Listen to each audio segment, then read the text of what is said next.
Patay ang 68 anyos nga MNLF leader.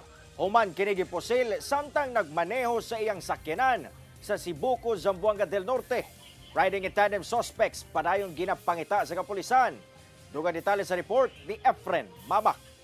Pulisan kining usa ka multicab human napalgang patay ang lalaking driver niini sa barangay Kuisipan, Sibuco, Zamboanga del Norte banda 2:30 sa hapon adlawng Miyerkules. Ang maong biktima dunay igo sa bala sa pusil sa ulo nga hinungdan sa hinanaling kamatayon niini.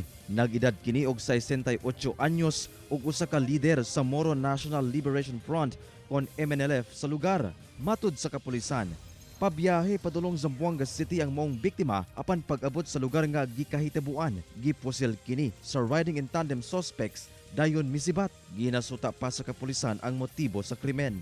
Immediately upon receipt of the report, nag-conduct po ng dragnet operation yung ating mga elements ng Zamboanga del Norte Police Station. So far, sir, under investigation pa po, sir.